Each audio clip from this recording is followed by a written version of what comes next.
Sobat Maestro, sesaat lagi kita akan bersama-sama mengikuti ibadah raya bersama Gereja Bethany Fresh Anointing. Selamat mendengarkan.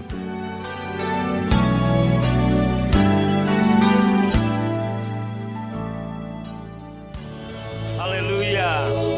Kami bersyukur Tuhan, Engkau Tuhan yang baik, sungguh baik, amat baik bagi kami. Kasih setiamu tak pernah berkesudahan, selalu baru bagi kami. Kami hidup karena kasih karuniamu. Selamat, sehat, kuat, makmur, panjang umur, diberkati. Semua adalah kasih karunia Tuhan. Pagi ini Roh Kudus pimpin hamba-Mu untuk sampaikan firman-Mu. Dan juga pimpin hati kami untuk kami boleh menangkap isi hati Tuhan. Dalam nama Yesus yang percaya diberkati. Sama-sama berkata, amin. Lebih mantap lagi katakan, amin. Tepuk tangan paling meriah buat Tuhan. Shalom. Kurang mantap, shalom. Gimana kabar Bapak Ibu Saudara semua? Amin. Semua sehat, kuat, makmur, panjang umur. Itu karena kasih karunia Tuhan. Amin. Oke, tos jarak jauh pada kiri, kanan, depan, belakang. Shalom, Tuhan Yesus memberkati. Juga yang di rumah, di kota-kota. Shalom, haleluya. Saudara yang dikasih Tuhan, tahukah saudara bahwa 1 tahun sekali imam besar itu melintasi dari ruang halaman, kemudian ruang kudus, dan kemudian ke ruang maha kudus. Ngapain saudaraku? Dia datang ke tahta kasih karunia. Tahta kasih karunia ada di ruang maha kudus. Nah Bapak Ibu, di situ ada tabut perjanjian. Di dalam tabut perjanjian ada 3 benda yang menggambarkan atau melambangkan dosa dan pemberontakan kita. Buli-buli berisi mana, kemudian tongkat Harun yang pernah bertunas, juga 2 loh batu yang bertuliskan 10 hukum Tuhan. Semua ditaruh di dalam tabut. Nah saudara, ini semua menggambarkan tentang dosa-dosa kita. Dan apa yang terjadi? Ditutuplah dengan tutup kasih karunia atau tutup pendamaian. Imam besar membawa darah anak domba atau anak kambing jantan yang tidak bercacat celah. Dan saat dia memasuki ruang tahta kasih karunia, dia memercikkan darah itu, saudaraku, ke tutup pendamaian atau ke tutup kasih karunia. Nah, apa yang terjadi Bapak Ibu? Kemudian setelah ritual ini selesai, maka imam besar itu keluar dari ruang maha kudus. Dan saat dia keluar dari ruang maha kudus, apa yang terjadi dengan seluruh umat yang ada yang menanti-nantikan di ruang kudus dan di halaman? Mereka semua bertempik sorak, bersukacita menyambut keluarnya sang imam besar. Pertanyaannya, kenapa Bapak Ibu seluruh umat itu bertepuk tangan, bersukacita, bersorak-sorai? Karena korban yang dibawa oleh imam besar ini dinyatakan berkenan oleh Allah. Kalau enggak berkenan, maka imam besar itu akan mati di ruang maha kudus. Nah, karena dinyatakan berkenan, kenapa mereka bertepuk tangan? Saudara, sebab begitu imam besar keluar, artinya seluruh umat Tuhan, orang Yahudi, umat Israel, untuk 1 tahun lagi mereka mendapat kasih karunia. Untuk 1 tahun lagi mereka mendapat berkat. Untuk 1 tahun lagi mereka, saudaraku, mengalami perkenanan, kemurahan, anugerah, dan segala yang terbaik dari Allah akan turun bagi mereka untuk 1 tahun lagi. Maka mereka tepuk tangan. Mereka enggak nyambut, oh imam besarnya keluar, mereka ini enggak, mereka sukacita. Kenapa? Untuk 1 tahun lagi mereka akan diberkati. Nah, saudaraku, dan itu setiap tahun selalu berulang seperti itu. Setahun sekali. Nah, perhatikan baik-baik. Waktu Yesus melintasi semua kemah untuk masuk ke ruang maha kudus, bukan membawa darah binatang, tapi membawa darahnya sendiri. Dan saudaraku, Yesus memerciki dengan darahnya sendiri. Dan Allah berkenan. Pada waktu kemudian Yesus, saudaraku, bangkit dari kematian. Bangkit dari kematian. Dan kita sedang merayakan ini kebangkitannya. 2 minggu lagi kita akan merayakan kenaikan Tuhan. Apa yang terjadi, saudaraku? Bukan setahun lagi untuk Anda mendapat perkenanan. Bukan setahun lagi untuk Anda mendapat berkat. Bukan setahun lagi Anda mendapat kasih karunia. Yesus keluar dari alam maut. Saudara dan saya mestinya bersuka cita. Karena untuk selama-lamanya darah Yesus membenarkan Anda. Darah Yesus, saudaraku, membuat Anda sehat. Hiduplah dalam kasih karunia Allah ini. Boleh beri tepuk tangan bagi Allah, katakan amin. Nah, saudara dikasih Tuhan, kedatangan Tuhan semakin dekat. Ditandai dengan apa, saudaraku? Pemulihan segala sesuatu, penyingkapan segala sesuatu, mulai satu persatu disingkapkan Tuhan. Tahukah Anda bahwa bangsa Israel keluar dari Mesir, saudaraku? Itu menggambarkan perjalanan gereja Tuhan hari ini. Yaitu waktu bangsa Israel keluar dari Mesir, Allah menyelamatkan. Mereka membawa, saudaraku, mereka berjalan di padang gurun. Kepanasan, tapi saudaraku tidak panas. Dinginnya malam, tidak dingin. Sebab tiang api dan tiang awan menyertai mereka, menggambarkan penyertaan Tuhan. Saudaraku, saat mereka nggak dapat air, tiba di satu oasis bernama Elim, saudaraku. Mereka berkemah di situ. Ada 70 pohon korma, ada 12 mata air. Kemudian mereka berkemah, mereka menikmati yang baik. Tetapi saudaraku, sebagian besar dari mereka masih pengen ada di Elim. Tapi tiba-tiba sekonyong-konyong tiang awan, tiang api berjalan kembali, bergerak kembali. Mereka harus mengikuti, saudaraku. Tentunya banyak dari mereka nggak mau. Kenapa? Kami udah nyaman di sini. Di Elim kami sudah nyaman. Tapi Tuhan terus bergerak. Tibalah mereka di Masa dan di Meriba. Kemudian saudaraku berhenti sebentar berkemah. Tetapi beberapa waktu kemudian tiang awan, tiang api terus bergerak. Terus bergerak. Terus bergerak. Sampai tiba di mana? Sampai tiba di negeri perjanjian. Jadi saudaraku, Mara, Elim, Masa, Meriba, dan semua tempat yang mereka lewati, itu bukan tujuan, itu hanya halte yang harus mereka lewati. Nah, Bapak Ibu yang dikasih Tuhan, ini menggambarkan gereja Tuhan Tuhan Roh Kudus sedang menuntun untuk bergerak, membawa dari satu pemulihan kepada pemulihan. Sekarang Bapak Ibu, sudah kita melihat pemulihan semuanya. Pemulihan pujian penyembahan, pemulihan begini. Nah, hari ini kita lihat Tuhan sedang mau mengembalikan pemulihan Injil kasih karunia, saudara. Maka Anda lihat berita-berita gereja seluruh dunia. Lagu-lagu yang dinyanyikan oleh gereja-gereja di seluruh dunia. Berita tentang grace, tentang anugerah. Tetapi sekali lagi, seperti yang tadi saudaraku, orang akan berkata, ini sesat, ini gampangan, ini Injil murahan, dan sebagainya. Untung kita sekarang semua sadar hukum, nggak lagi dibunuh, saudaraku.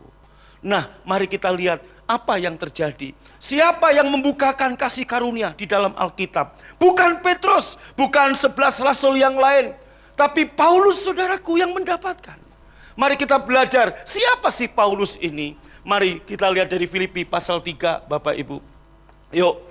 Hati-hatilah terhadap anjing-anjing. Hati-hatilah terhadap pekerja yang jahat. Hati-hatilah terhadap penyunat-penyunat yang palsu. Karena kitalah orang-orang bersunat yang beribadah oleh Roh Allah dan bermegah dalam Kristus Yesus. Dan tidak menaruh percaya pada hal-hal lahiriah. Sekalipun aku juga ada alasan untuk menaruh percaya pada hal-hal lahiriah. Jika ada orang lain menyangka dapat menaruh percaya pada hal lahiriah, aku lebih lagi, kata Paulus, saudara. Terus saudara, aku disunat pada hari ke-8 dari bangsa Israel, dari suku Benyamin, orang Hebrus asli. Tentang pendirian terhadap hukum Taurat, aku mazhab yang paling radikal, yaitu orang Farisi, saudara. Terus ayat yang berikutnya, tentang kegiatan aku menganiaya jemaat. Saudaraku, kita tahu siapa Saulus. Dia menganiaya jemaat. Dia membunuh Stefanus. Dia menyetujui Stefanus dirajam dengan batu.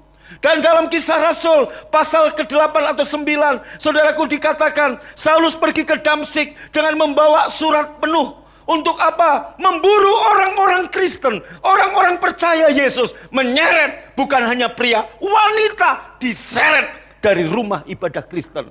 Dan dijeblosin ke penjara, dianiaya oleh Saulus. Saulus yang memegang penuh hukum Taurat. Apakah merasa itu salah? Tidak. Bahkan dia merasa dia berbakti kepada agamanya. Saulus bunuh Stefanus. Maka lihat VMD-nya. Hati-hatilah terhadap pekerja-pekerja yang perbuatannya jahat. Mereka seperti anjing. Hati-hatilah terhadap yang menuntut supaya kamu disunat. Next. Kitalah orang bersunat dalam arti yang sesungguhnya. Kita menyembah Allah melalui rohnya. Kita bermegah dalam Kristus. Perhatikan kalimat terakhir. Kita tidak menaruh kepercayaan kepada diri sendiri atau kepada yang kita lakukan. Tahukah Bapak Ibu, ini pemulihan yang Tuhan mau bukakan bagi gerejanya hari-hari ini. Inilah pemulihan terakhir menurut saya sebelum Yesus datang. Kalau Injil kasih karunia, pemberitaan kasih karunia mulai dipulihkan, mulai diberitakan, enggak lama lagi Yesus datang. Kenapa saudaraku Anda lihat? Ada dua tipe di sini. Tipe orang yang bermegah karena apa? Bermegah karena apa yang dia lakukan. Dan bermegah tentang apa? Tentang diri sendiri. Maka Paulus berkata gini, kalau mau bicara soal bermegah tentang apa yang lu dan gua lakukan, aku bisa lebih lagi dari kamu. Aku asli Ibrani, aku disunat umur ke-8. Aku, orang tuaku asli Ibrani, asli Israel. Bahkan aku dari mazhab yang paling radikal, Farisi. Tapi kata Paulus, aku nggak mau bermegah kepada kepercayaan diri sendiri atau kepada apa yang aku lakukan. Saudaraku, banyak orang berpikir grace itu gampangan. Saya mau kasih tahu. Saulus, siapa yang di antara rasul yang kerja paling keras di ladang Tuhan? Bukan Petrus, tapi Paulus. Siapa yang memberikan nyawanya untuk Tuhan? Paulus. Siapa yang menjaga jalan Tuhan sesuai dengan firman Allah? Paulus lebih lagi. Bahkan Petrus dalam kitab Galatia, dia pernah munafik dan ditegur oleh Paulus. Paulus radikal dalam hal firman Tuhan, dalam hal menjaga kekudusan, dalam hal menjaga firman, dalam hal memberi, jangankan uang, nyawa pun dia beri. Saat saudaraku Nabi Tuhan bernama Agabus berdiri dan kemudian mengambil ikat pinggang, saudaraku diikatkan, dan Agabus berkata, yang punya ikat pinggang ini akan diikat, akan dianiaya. Dan yang punya ikat pinggang itu adalah Paulus. Paulus berkata, jangankan hanya dianiaya, mati pun buat Tuhan, aku siap. Paulus tetap pergi, saudaraku, memberitakan Injil. Kenapa? Karena dia mengerti tentang grace, dia mengerti tentang kasih karunia. Grace yang Tuhan berikan pada Paulus, saudaraku. Dia sadar semua karena anugerah.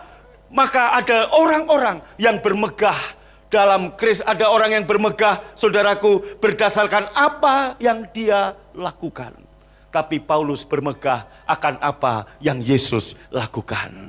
Apakah Anda bermegah dengan apa yang Anda lakukan? Saudaraku, dengar. Ada orang-orang yang bermegah. Saya puasa seminggu 7 kali. Tengah malam, tiap malam saya bangun berjuang. Dia membanggakan apa yang dia lakukan. Sepertinya dia sudah berbakti kepada Tuhan. Saudara, jangan berpikir kita ibadah, kita puasa, kita memberi perpuluhan, kita memuji Tuhan ini, saudaraku, supaya Tuhan makin sayang sama Anda. Seperti bayaran kepada Tuhan. Tuhan, apalagi yang Engkau nggak akan bayar, aku sudah lakukan semuanya. Paulus sudah lakukan semuanya, tapi bukan sebagai hukum Taurat, tapi sebagai apa, saudaraku? Karena aku tahu hidupku udah ditebus. Kalau nyawa pun aku berikan, sesungguhnya nggak bisa membayar kasih Tuhan. Saulus melakukan itu, Paulus melakukan itu sebagai tanda syukur dan pengabdian kepada Tuhan, bukan sebagai sesuatu yang atau bayaran untuk mendapatkan sesuatu. Ingat, maka kita tidak menaruh kepercayaan kepada diri sendiri atau kepada yang kita lakukan. Ingat, apa sih kasih karunia secara sederhana? kita selamat, kita sehat, kita kuat, kita makmur, kita panjang umur. Semua adalah anugerah Tuhan. Saudaraku, kita sukses, kita berhasil, Pak, karena kerja keras, bla bla. Memang kamu harus bekerja. Kamu harus bekerja. Kamu harus menjaga, kamu harus memanage, kamu harus menjaga keuanganmu, memanage keuanganmu. Kamu harus bekerja dengan benar. Tetapi firman Tuhan berkata, Apolos menanam, Paulus menyiram, Tuhan yang memberi pertumbuhan. Saya bekerja di ladang Tuhan, saya bekerja dengan sungguh-sungguh. Tetapi saudaraku, keberhasilan yang Tuhan berikan kepada hidup saya, kepada gereja yang Tuhan percayakan saya gembalakan, kepada apa yang saya lakukan ini bukan bergantung pada apa yang saya lakukan. Semua kembali kepada kasih karunia Tuhan. Saya menanam, saya menyiram, tapi Tuhan yang memberi pertumbuhan. Kamu buka toko, kamu siram, kamu tanam, tapi Tuhan yang memberkatimu. Maka nggak ada yang bisa kita sombongkan. Aing tea, karena saya bukan, saudara.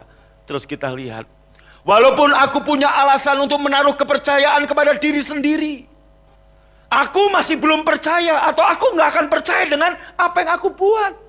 Kalau ada orang punya alasan terhadap percaya terhadap dirinya dan apa yang dia lakukan, ia harus tahu, kata Saulus, aku punya lebih banyak alasan untuk mempercayai diri sendiri. Kenapa? Ia harus tahu bahwa aku punya lebih banyak alasan untuk mempercayai diri sendiri. Naik ayat 5-nya. Ayat 5, cepat, VMD. Aku disunat umur 8 hari. Aku keturunan Israel dari suku Benyamin. Aku orang Ibrani. Dan kedua orang tuaku juga orang Ibrani. Bukan campuran, saudara. Paulus bukan campuran Yunani Ibrani. Paulus bukan campuran, saudaraku, Spanyol Israel. Paulus orang tuanya tulen Israel asli, suku Benyamin. Dan secara hukum aku orang Farisi. Kita tahu bahwa orang Farisi adalah mazhab atau aliran paling keras di perjanjian lama, di hukum Taurat. Ini lebih saklek, saudaraku. Terus saudaraku, dengan semangat yang tinggi karena agamaku, aku menganiaya orang-orang percaya. Dia nggak merasa berdosa karena itu merasa itu adalah kewajiban, itu membela agamanya. Maka saya katakan 4.300 agama kurang lebih sama seperti hukum Taurat. 4.300 agama yang ada, kepercayaan religion di seluruh dunia mirip-mirip. Tidak ada orang yang menemukan kesalahanku dalam menaati hukum Taurat. Pendeta-pendeta yang saya kenal di seluruh dunia, kalau bicara melaksanakan perintah-perintah Tuhan, masih kalah jauh, kalah hebat dari Paulus. Betul? Betul? Siapa? Paulus gak bisa terbantahkan. Dia asap paling radikal, paling keras. Melaksanakan hukum Taurat secara benar. Tidak ada orang yang bisa menemukan kesalahanku. Puasa, begini-begini. Tapi kemudian Paulus berkata, semua itu yang dulu kuanggap keuntungan untuk aku bisa berkenan kepada Tuhan, semua kuanggap sampah karena pengenalanku akan Yesus. Saudaraku, semua sia-sia. Ternyata keselamatan bukan karena aku orang Israel. Keselamatan bukan karena aku melakukan kewajiban agamaku. Keselamatan yang aku peroleh bukan karena aku disunat di hari ke-8. Bukan karena orang tuaku orang Ibrani. Bukan karena aku orang Farisi. Semua karena kasih karunia. Boleh beri tepuk tangan paling meriah buat Tuhan. Amin. Haleluya. Maka Bapak Ibu ada 2 tipe pelayanan. Tipe pelayanan yang pertama, hari-hari ini saudaraku masih banyak. 2 tipe pelayanan. Tipe pelayanan Petrus dan tipe pelayanan Paulus. Kita ada di mana? Saya mau kita ada di tipe pelayanan Paulus. Kok ada yang amin? Gereja kita ada di mana? Gereja kita ada di tipe pelayanan Paulus. Anda bisa mendeteksi dari khotbah, dari macam-macam. Ini tipe pelayanan Petrus atau Paulus. Next, saudaraku. Tipe pelayanan Petrus sebelum Petrus paham kasih karunia. Petrus bertemu Yesus sebagai manusia. Kita ingat di Danau Galilea. Petrus, saudaraku, atau Simon saat itu namanya, semalam-malaman cari makan untuk istri dan anak. Nang hadong naon-naon, gak punya hasil apa-apa. Yesus datang dan meminjam perahu Petrus. Kemudian khotbah di atas perahu. Kemudian Yesus bicara, tebarkan jalamu. Disitulah pertobatan Petrus. Petrus ketemu Yesus sebagai manusia. Dan saat itu masih berlakunya Old Covenant atau hukum Taurat. Ingat, hukum Taurat adalah atau Old Covenant, perjanjian yang lama ini bukan perjanjian antara Allah dengan bangsa-bangsa lain. Ini bukan perjanjian Allah dengan saudara orang Indonesia. Ini perjanjian Allah dengan orang Yahudi tok. Saudaraku, disitulah Petrus. Maka Petrus mengira Injil hanya untuk orang Yahudi. Karena Petrus berpikir Yesus ini seperti nabi-nabi yang di Israel. Ada Nabi Yesaya, ada Nabi Yeremia. Dia salah satu nabi. Maka Yesus pernah nanya kepada Petrus, saudaraku, kata orang, siapa aku ini? Kemudian Petrus menjawab, ada yang bilang engkau ini, ada yang bilang engkau ini. Kemudian Yesus bertanya kepada Petrus, katamu siapa aku? Di situ Petrus berkata, engkau Mesias. Apa yang Yesus katakan? Yesus berkata, bukan kamu yang ngomong ini, tapi Roh Kudus yang memberitahu kamu siapa aku. Saudaraku, dalam pemikiran Petrus, Petrus berpikir Yesus ini salah satu nabi, maka Yesus nanya itu. Kata orang, siapa aku?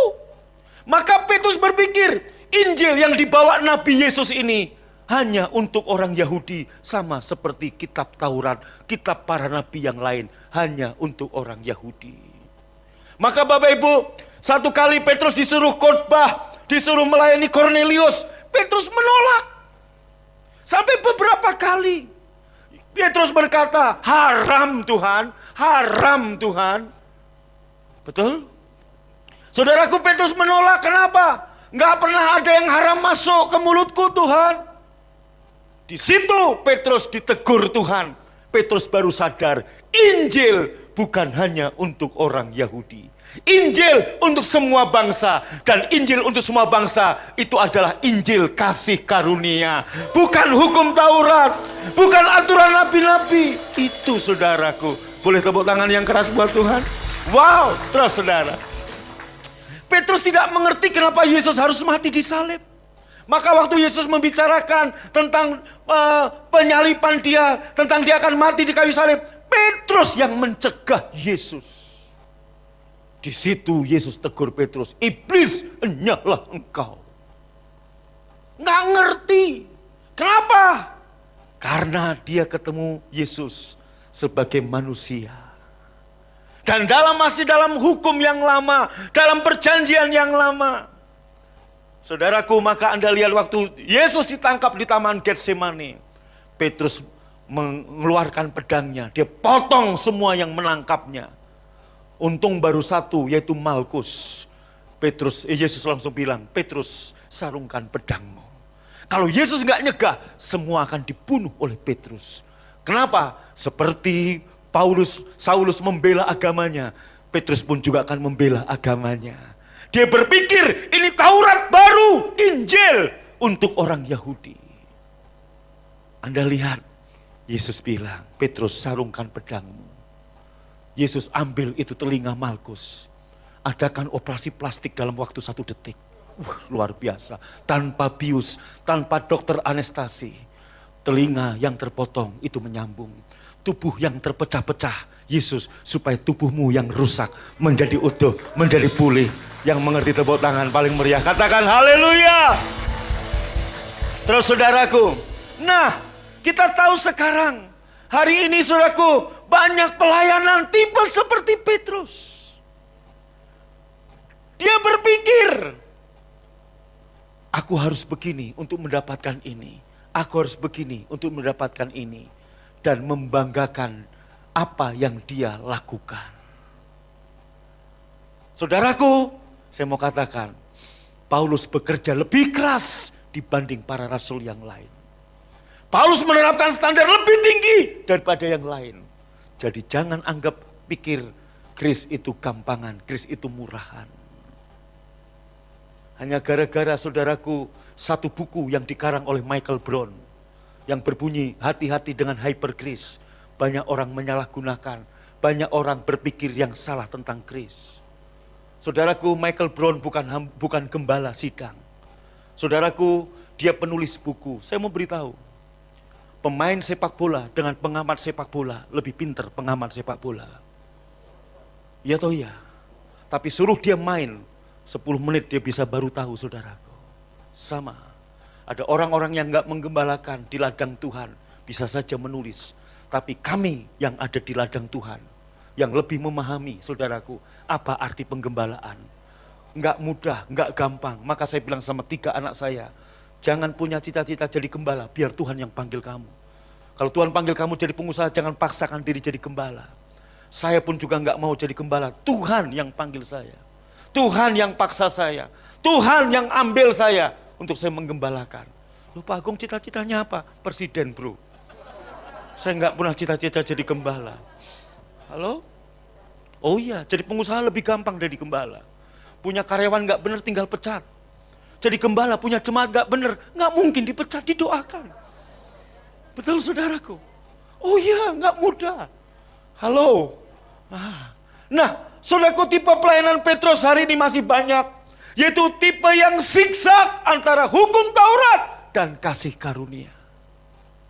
Dia siksa, kadang hukum Taurat, kadang kasih karunia. Dia siksa saudaraku. Ya, satu kali dia ngomong engkau Mesias. Maka kenapa kita enggak perlu membela Tuhan kita? Yesus dihina-hina, kita enggak perlu bela. Karena dia Tuhan, biar dia membela dirinya sendiri. Amin. Dia dihina, kalau dia anak Allah bidannya siapa? Enggak perlu kita bela saudaraku. Tetapi 4.300 agama selalu akan membela agamanya. Membela Tuhannya. Tuhan yang kita sembah adalah Tuhan yang hebat. Dia bisa membela dirinya sendiri. Kita enggak perlu bela dia. Yang mengerti tepuk tangan paling meriah. Amin. Makanya waktu Saulus, saudaraku, menganiaya Stefanus. Stefanus dirajam batu sampai mati. Saudaraku, kalau ditembak mati langsung mati. Dilempari batu. Semua orang melempar batu. Ada yang nanya ke saya, Pak, kan itu dalam perlindungan Tuhan Stefanus gak sakit. Ya coba aja kalau gak percaya. Anda mau dicoba dirajam batu? Sakit bro. Stefanus, saudaraku, dalam kesakitan dia memandang kepada Tuhan, itu kekuatan yang dia punya. Dia melihat Yesus berdiri sebelah kanan Allah Bapa dan dia berkata, ampuni mereka sebab mereka tidak tahu apa yang mereka lakukan. Kenapa saudaraku kekristenan dihina-hina? Enggak masalah, enggak masalah. Betul? Ya, saya menghimbau pendeta-pendeta yang melihat, mendengar khotbah ini, enggak usah membela Yesus. Dan jangan rekayasa untuk jadi terkenal. Terkenal itu kasih karunia. Enggak perlu pakai babi ngepet untuk Anda terkenal. Tuhan bisa buat promosi itu datangnya dari Tuhan. Yang mengerti tepuk tangan paling meriah. Katakan haleluya. Amin. Maka saya katakan, saudaraku, kasih karunia yang saya beritakan buat saudara bukan alat, bukan metode, bukan pengetahuan. Tapi kasih karunia yang saya beritakan itu adalah pribadi Yesus. Paulus bertemu Yesus sebagai Tuhan. Dan di zaman New Covenant. Ingat, perjanjian baru dimulai dari kematian Yesus. Yesus sudah mati, Yesus bangkit, Yesus kemudian naik ke surga. Paulus gak pernah ketemu Yesus. Baru di tengah perjalanan dia bawa surat kuasa untuk menyeret laki dan wanita dari Damaskus, dari rumah ibadah. Di tengah jalan ada cahaya yang turun menyilaukan dan terdengar suara, Saulus, Saulus, mengapa engkau menganiaya aku? Ada suara tanpa rupa. Saulus bertanya, siapa engkau? Suara itu berkata, aku Yesus, orang Nazaret yang kau aniaya. Dia tahu Yesus sudah mati. Kenapa ada suara ini? Di situ dia ketemu Yesus bukan sebagai manusia. Dia ketemu Yesus sebagai Tuhan. Paulus gak pernah ketemu Yesus dalam posisi sebagai 100% manusia. Paulus ketemu Yesus 100% Allah. Dan sudah berlaku New Covenant, perjanjian yang baru. Paulus menerima kepenuhan Injil dari terangkatnya Yesus ke surga. Paulus mendapat pewahyuan dari pengorbanan Yesus di salib, kebangkitannya, dan apa dampaknya bagi manusia. Maka Bapak Ibu bisa lihat Alkitab perjanjian baru yang kita buka. Kita mengerti tentang kasih Kristus. Kita mengerti tentang keselamatan. Kita mengerti tentang Injil. Saudaraku, bukan dari Petrus dan lain-lain, tapi Pauluslah yang menjelaskannya. Wow. Dia enggak pernah dimuridkan Yesus langsung 3,5 tahun. Tapi pewahyuan yang dahsyat turun atas dia. Petrus belum paham kasih karunia. Maka Anda lihat Petrus zigzag. Satu kali di kitab Galatia, Petrus pun munafik tentang makan dengan orang-orang yang bersunat dan yang tak bersunat. Paulus menegurnya, kalau engkau pemimpin, engkau munafik, bagaimana dengan pengikutmu? Banyak orang zigzag di sini. Banyak hamba-hamba Tuhan zigzag antara hukum Taurat dan saudaraku dengan New Covenant. Hukum Taurat, kita ibadah, kita melakukan ini supaya kamu dapat sesuatu. Dalam kasih karunia, kita melakukan ini karena kita sudah mendapatkan sesuatu dari Tuhan. Kita sudah diselamatkan, kita sudah sempurna, kita sudah dikenan, kita sudah dikuduskan. Anda jadi orang benar, bukan kelakuan benar, saudara. Saudaraku, kebenaran, ya perbuatan benar itu adalah buah roh, saudaraku. Dan itu adalah suplai dari pribadi kasih karunia yang namanya Yesus. Pada waktu Anda dibenarkan sebagai orang benar, Anda akan berbuat benar. Sebagai orang yang dikuduskan, Anda akan melakukan kekudusan. Sebagai orang yang diberi kemurahan, Anda akan bermurah hati. Kenapa kita membawa persembahan kita? Kenapa kita membawa perpuluhan kita? Jangankan uang, nyawa pun Paulus enggak tahan-tahan. Kalaupun aku mati adalah keuntungan. Betul saudaraku? Betul saudaraku? Amin. Maka kalau Agabus hanya ngomong, kamu akan diikat, kamu akan dianiaya, Paulus tetap nekat memberitakan Injil. Orang-orang menahan dengan air mata yang menahan Paulus. Saudaraku, tidak bisa menahan Paulus tetap memberitakan Injil. Kalau Anda pernah dengar Yesus di perahu, dia bisa damai sejahtera dalam satu malam. Waktu badai menggoncang-gancingkan perahu di mana Yesus ada. Orang berkata, ya wajar, Yesus Tuhan. Saudaraku, Paulus bukan dewa. Paulus bukan Tuhan. Paulus bukan malaikat. Paulus sama seperti saudaraku orang-orang, saudara dan saya. Dia bukan hanya satu malam, 3 hari, 3 malam. Di tengah badai, diombang-ambingkan. Bukan sebagai orang merdeka, sebagai tahanan. Di kapal yang akan dibawa, yang akan berlayar ke Rom. Saudaraku, diombang-ambingkan 3 hari, 3 malam. Dan matahari tidak bersinar selama 3 hari itu. Paulus dan seluruh yang ada di kapal, saudaraku, 3 hari nggak pernah lihat matahari. Apa yang terjadi dengan semuanya, termasuk perwira di kapal, termasuk jurumudi, termasuk semua kapten kapal, semua panik, semua kebingungan, semua gelisah. Hanya satu yang tenang, Paulus. Damai sejahtera bukan karena keadaan. Damai sejahtera karena Yesus ada dalam diri kita. Amin. Saudaraku, kemudian kapal itu landing, saudaraku, karam dan terdampar di sebuah pulau entah berantah, Malta, kita tahu namanya. Sekarang di situ Paulus digigit ular berbisa. Orang lain panik, yang enggak digigit panik, Paulus enggak panik. Paulus santai saja. Halo, saudaraku, 1 tahun ini kita kayak ada di badai corona. Tetapi dengar, Anda tetap hidup dalam damai sejahtera. Bukan karena keadaan, karena Christ in you, Christ in me. Saudaraku, Kristus ada dalam diri kita. Senjata apapun, ular berbisa, COVID-19, gak akan bisa menyentuh saudara. Kenapa? Sebab Kristus ada dalam diri kita. Pengenalan kita akan Kristus seperti Paulus. Nyantai, tenang, damai sejahtera. Damai sejahtera bukan perasaan nyaman. Damai sejahtera bukan karena duit ada. Damai sejahtera bukan karena toko rame. Damai sejahtera bukan karena bisnis atau dan hidup semua everything is okay. Damai sejahtera karena apa? Yesus selalu ada bagi kita. itulah Paulus dan itulah saudara dan saya. Maka saya mau katakan buat saudara, mari kita ada di tipe gereja, tipe pelayanan seperti Paulus. Mengenal kasih karunia. Semua adalah kasih karunia. Semua adalah anugerah Tuhan. Saya selamat, saya sehat, saya sukses, saya diberkati. Semua adalah anugerah Tuhan saja. Tepuk tangan paling meriah bagi Tuhan Yesus. Amin. Melalui Pauluslah Petrus dan rasul lain belajar tentang Injil kasih karunia.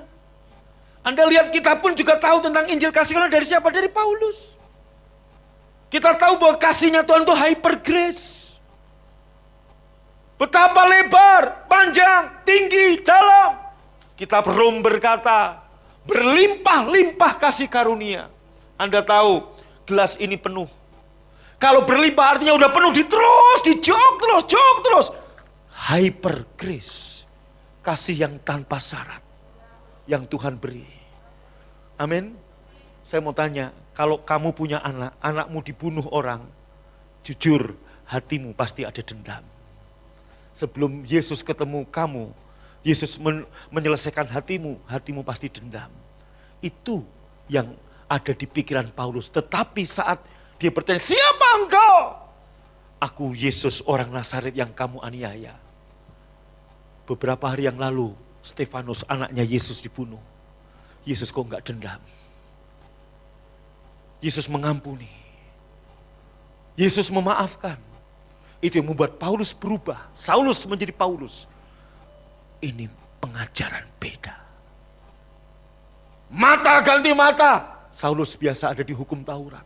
Gigi ganti gigi. Nyawa ganti nyawa. Ini kok enggak? Harusnya Saulus dihukum. Betul enggak? Saulus 3 hari buta. Dituntun masuk ke Damaskus atau ke Damsyik. Dan dari situ, satu hamba Tuhan bernama Ananias. Kenapa Tuhan pilih Ananias? Bukan hamba Tuhan yang lain. Tuhan kasih penglihatan pada Ananias. Ananias, pergilah ke jalan ini, ketemulah di rumah ini, ada seorang bernama Saulus. Tumpangkan tanganmu, supaya matanya yang buta itu melihat. Ananias, sama seperti saudara dan saya. Takut juga ketemu Saulus. Kalau satu kali, Agung, ketemu sama ini. Yang membunuh gereja-gereja. Menumpas, mungkin saya juga akan ngomong sama Ananias. Tuhan, kata orang berita tentang orang ini. Ngeri Tuhan. Ngeri Tuhan. Stefanus dirajam, laki perempuan diseret. Lah aku mau ketemu sama dia. Gue mau diapain nanti sama dia Tuhan. Ananias awalnya juga takut.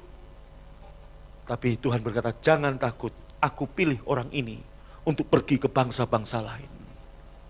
Saudaraku, Ananias datang, ditumpangkan tangannya kepada Paulus. Seketika itu juga, 3 hari dia buta, matanya melihat. Begitu mata melihat, yang pertama kali dilihat oleh Paulus adalah, mari kita lihat, siapa yang pertama kali dilihat oleh Paulus? Ananias, yang artinya grace, yang artinya kasih karunia. Saudaraku, kenapa Tuhan bukakan pewahyuan kasih karunia kepada Paulus? Enggak kebetulan. Kenapa Tuhan enggak pilih yang lain? Yang namanya mungkin hamba Tuhan pendeta siapalah. Mungkin pendeta John Huta Barat. Atau mungkin pendeta siapa. Kenapa Tuhan kok nyuruh Ananias? Bukan kebetulan. Di dalam Tuhan enggak ada kebetulan. Tuhan pilih Ananias. Begitu mata Paulus melihat kasih karunia. Ananias artinya Hananiah, artinya grace. Kenapa grace? Aku pembunuh, aku yang menyiksa orang-orang ini. Kenapa aku dapat pengampunan? Jadi aku selamat bukan karena aku melakukan kewajiban agamaku. Semua adalah kasih karunia. Kalau hari ini aku melayani Tuhan, aku memberi hartaku, nyawaku, bukan supaya aku selamat, bukan supaya aku dapat perkenanan, bukan supaya Tuhan tambah mengasihi aku, tapi karena aku semakin mengasihi Dia. Tepuk tangan paling meriah. Amin. Amin. Tuhan Yesus memberkati saudara. Haleluya. Sebenarnya mudah bagi saudara dan saya untuk menerima kasih karunia. Kenapa? Karena Anda bukan orang Yahudi. Hukum Taurat bukan diberikan pada Anda. Saudaraku, Ada 2 orang yang mengalami mujizat besar. Dan Yesus menyaksikan di Alkitab tercatat. Hanya 2 orang ini yang punya great faith. Yang punya iman yang sangat besar. Dan orang ini yang pertama adalah perempuan Siro-Fenisia. Yang anaknya kerasukan setan. Dia datang kepada Tuhan. Dia berseru, Yesus anak Daud, kasihanilah aku. Yesus enggak menghiraukan. Kenapa? Sebutan anak Daud itu hanya orang-orang Yahudi yang ngomong. Enggak boleh orang non-Yahudi bilang Yesus anak Daud. Saudaraku, perempuan Kanaan, perempuan Siro-Fenisia ini, saudaraku, pura-pura jadi Yahudi. Pura-pura jadi Yahudi supaya hidup dalam hukum Taurat. Yesus enggak menghiraukan. Kalau Anda datang dengan model pura-pura begini, Tuhan enggak menghiraukan, datang apa adanya. Yesus akan menerima Anda apa adanya. Kemudian saudaraku lihat murid-muridnya datang meminta kepada Yesus, suruhlah ia pergi, yang ngikuti kita dengan teriak-teriak. Kenapa 12 murid nyuruh Yesus ngomong begitu? Karena 12 murid berpikir, Injil Yesus hanya untuk orang Yahudi. Ini bukan Yahudi, suruh pergi. Tapi Yesus tidak nyuruh dia pergi. Aku diutus hanya kepada domba-domba yang hilang dari umat Israel. Perempuan itu kemudian terus terang kepada Tuhan dan berkata, Tuhan, tolonglah aku. Doa yang paling rohani, cuman 1 kalimat ini, Tuhan, tolonglah aku. Jangan berpura-pura Anda Yahudi, jangan berpura-pura Anda orang baik, jangan berpura-pura Anda sudah melakukan kewajiban agama. Datang saja dengan rendah hati, Tuhan, tolonglah aku. Maka Tuhan kasih karunia akan menolong saudara. Seperti Tuhan menolong perempuan Siro-Fenisia ini. Yesus menjawab, enggak patut ngambil roti yang disediakan bagi anak-anak dan melemparkannya kepada anjing. Saya sudah khotbahkan, anjing di sini bukan anjing dogi-dogi yang kita maksud, saudaraku. Tapi anjing ini berbicara tentang kunarion, yaitu anjing kesayangan, anak anjing kesayangan tuannya. Anda lihat, begitu orang ini terus terang apa adanya, memang saya bukan orang Yahudi. Dia berkata, Tuhan tolonglah aku. Tuhan tolonglah aku. Dia percaya Yesus Tuhan, bukan salah satu dari nabi-nabi. Yesus menaikkan statusnya, kamu anjing kesayanganku. Maka perempuan itu berkata, benar Tuhan. Orang Israel dianggap anak-anak, tapi orang yang mempercayai Yesus, anjing kesayangan. Disayang, anjing makan remah-remah yang jatuh dari meja tuannya. Terus, maka Yesus menjawab, hai ibu, sama-sama baca, besar imanmu, maka jadilah kepadamu seperti yang kau kehendaki. Yesus enggak pernah ngomong kepada orang Israel, siapapun yang punya great faith, yang punya iman besar, hanya kepada 2 orang, salah satunya perempuan ini. Yang kedua, Matius 8 ayat 10 dan 13, Yesus menyembuhkan hamba seorang perwira di Kapernaum.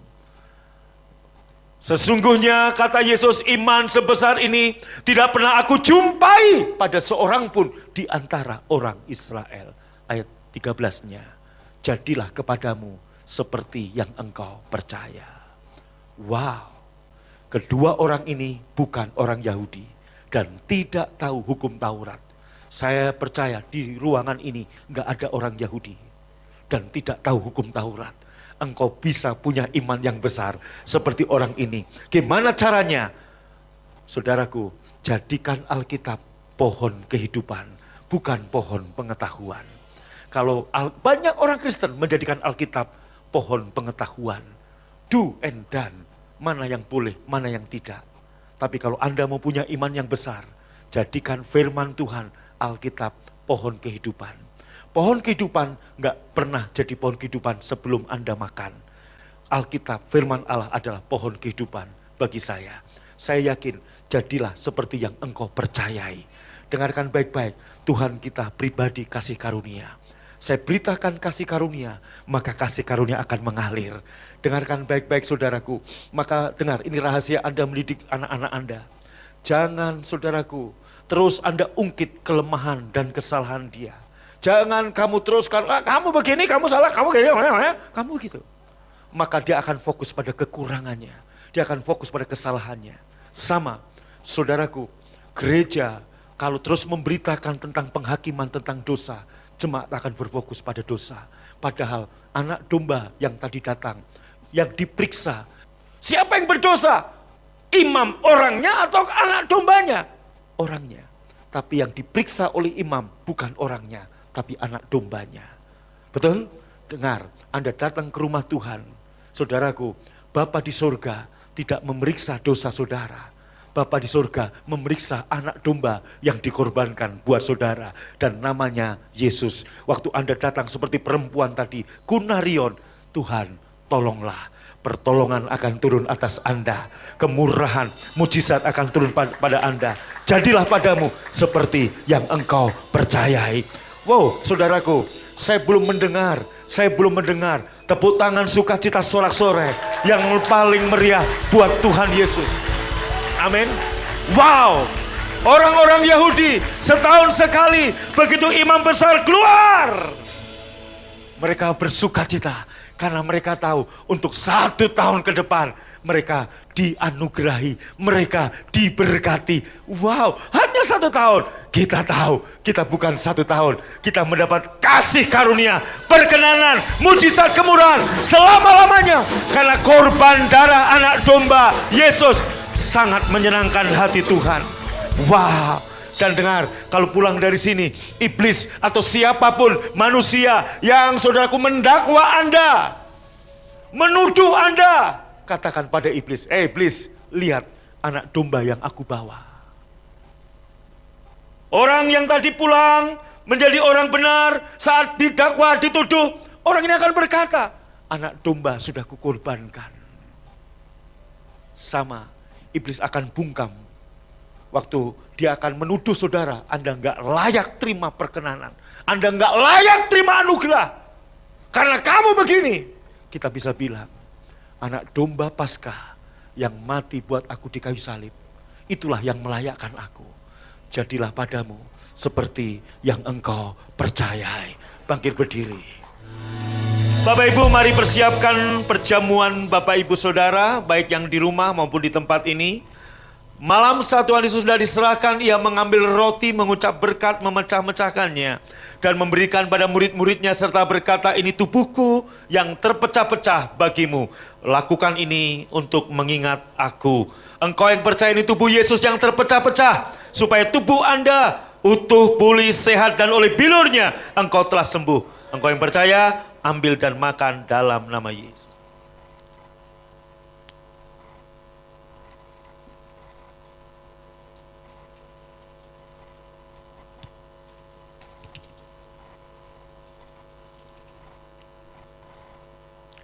Angkat cawan dengan tangan kananmu, inilah cawan kasih karunia, sebab cawan murka Tuhan sudah diminum Yesus di kayu salib. Yesus mengambil cawan sesudah makan, memberikan pada murid-muridnya, dan berkata, inilah darahku yang ditumpahkan bagi pengampunan dosa banyak orang. Dosamu, dosaku. Saudaraku yang dikasihi Tuhan, bukankah cawan pengucapan syukur, yang atasnya kita mengucap syukur ini, adalah persekutuan dengan darah Tuhan Yesus? Yang percaya ambil dan minum dengan hormat. Dalam nama Yesus engkau sedang menelan kehidupanmu, kesehatanmu, kesembuhanmu, kemenanganmu, kemakmuranmu. Minum dalam nama Yesus.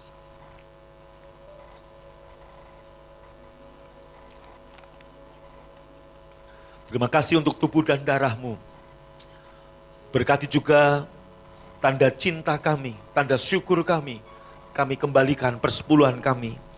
Kami bawa persembahan syukur kami kepada Tuhan. Karena kami tahu Tuhan sudah mengasihi kami. Inilah kami, tanda kami mencintai, mengasihi-Mu Tuhan. Berkati semua tangan yang memberi, yang menabur. Lipat gandakan benih yang mereka tabur. Dan sekarang sebelum kami pulang, kami terima berkat-Mu. Pulanglah ke kasih-kasih Tuhan. Terimalah berkat yang berlimpah-limpah dari Bapa di surga, cinta kasih dari Tuhan Yesus, dan persekutuan yang manis ya Roh Kudus menyertai memberkati engkau dari sekarang sampai selama-lamanya. God bless you, Tuhan memberkati Anda. Yang percaya diberkati berkata, amin. Sobat Maestro, Anda baru saja mendengarkan ibadah raya bersama Gereja Bethany Fresh Anointing. Terima kasih atas kebersamaan Anda. Selamat hari Minggu dan Tuhan Yesus memberkati.